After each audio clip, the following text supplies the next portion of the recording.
5 ஆண்டு கால அனுபவத்தை நான் சொல்கிறேன். நீங்கள் மற்றவர்களுக்கு வாக்களிப்பது என்பது தமிழ்நாட்டில் எந்த விதத்திலும் எந்த திட்டத்தையும் கொண்டு வர முடியாது, நிதியும் கொண்டு வர முடியாது.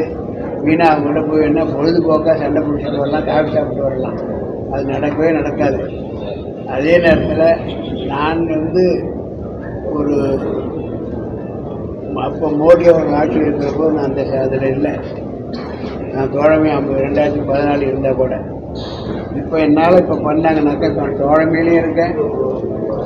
அங்கே அமைய போகிறது பிஜேபி ஆட்சி ஆக 2 டபுள் இன்ஜின் இருப்பாங்களே, அந்த மாதிரி இங்கேயும் அது ஒரே நிலைமையில் இருக்கிறதுனால இன்னும் கடந்த திட்டங்களை நிச்சயமாக என்னால் கொண்டு வர முடியும். ஆகவே நீங்கள் மற்றவர்களுக்கு வாக்களிப்பது என்பது நீங்கள் ஒரு வாக்கை வீணடிப்பதாகவே நீங்கள் புரிந்து கொள்ள வேண்டும். ஆகவே நீங்கள் வேண்டுகோளெல்லாம் தமிழ்நாடு வளர வேண்டும். தமிழ்நாடு இன்னும் எவ்வளவோ நிலைக்கு உயர வேண்டிய அவசியம் இருக்கிறது.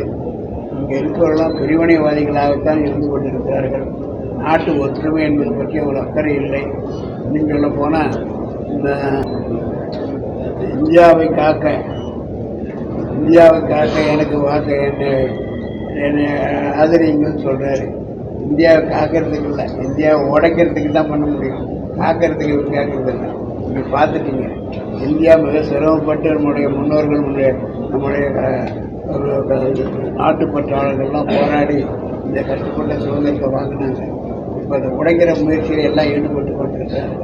அதனால தான் பார்த்தீங்கன்னா டாட்டு IND டாட் எல்லாம் டேப் இருக்குது. ஒன்று உடைக்கிறது தான், இது சேர்றதில்லை. நம்ம இந்தியான்னு எப்படி அதுவும் சேர்த்தாப்பட இது புள்ளி வச்சாலே என்ன அர்த்தம்? இந்தியாவை நாங்கள் தூளாக்க போகிறோம். அதுதான் இந்தியாங்கிற அர்த்தத்தை நீங்கள் பண்ணுறீங்க. எத்தனை டாட் வச்சுருக்காங்க. அதுவே நாங்கள் இந்தியாவை உடைக்க முயற்சி செய்ய போகிறோம். அதற்கு தமிழ்நாட்டு மக்களாகி நாம் ஒரு காரணமாக இருந்து விடக்கூடாது. மற்ற மாநிலத்திலெல்லாம் ரொம்ப எச்சரிக்கையாகவும் ரொம்ப நம்பிக்கையோடும் இருக்கிறார்கள்.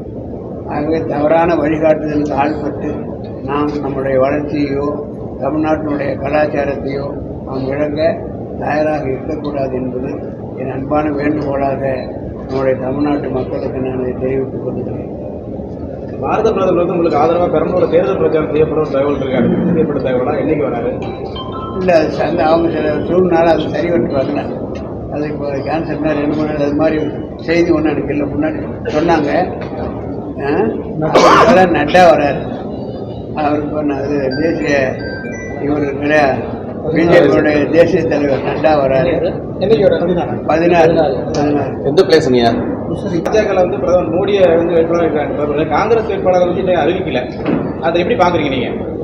எங்க அறிவிக்கல? காங்கிரஸ் பண்றாங்க, இல்லாத கப்பல் மாதிரி போதும் கேட்கறாங்க.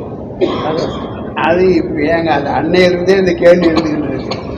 உங்களுடைய பிரதமர் யார் என்று கேட்டால் பிஜேபி சேர்ந்தவர்களும் தோழமை கட்சிகளும் சொல்றது எங்களுக்கு ஆல்ரெடி முடிவெடுக்கப்பட்ட ஒன்று மரியாதைக்குரிய மோடி அவர்கள். நாங்கள் ஏன் ஆதரிக்கிறோம்? இந்த 10 ஆண்டுகளாக மிக சிறந்த ஒரு ஆட்சியை கொடுத்திருக்கிறார். ஊழல் லஞ்சம் இல்லாத ஒரு ஆட்சியை கொடுத்திருக்கிறார். நாட்டுப்பற்றாளர், ஒரு இந்தியா பூராலே ஒரு ஆன்மீக அடிப்படை. அது ஒரு நல்ல ஆன்மீகவாதி. ஆனால் நாங்கள் அவரை நிச்சயமாக அவர் தான் இந்தியாவுடைய பிரதமர் என்று நாங்கள் முடிவெடுத்து விட்டோம். இது நடக்கப் போகிறது. ஆனால் அவங்களுக்கு இப்போ என்னன்னு கேட்டிங்கன்னா, கல்யாணத்தில் எல்லாம் இருக்குது, மாப்பிள்ளை மட்டும் இல்லை. அதுதான் நிலைமை. இப்போ டிவியில் ஒரு விளம்பரம் பார்த்தீங்களா? என்ன மண்டபம் தேடிட்டீங்களா? தேடிட்டோம். இப்போ கல்யாணம் பற்றி கிடச்சிட்டிங்களா? வச்சுட்டு சாப்பாடுக்கு ரெடி பண்ணிட்டா அதை பண்ணலாம் மாட்டோம். 10 மாப்பிள்ளை இன்னும் இல்லைங்கிறாங்க. அந்த மாதிரி தான் இது. அது ஒன்றும் ஆகாத கதை.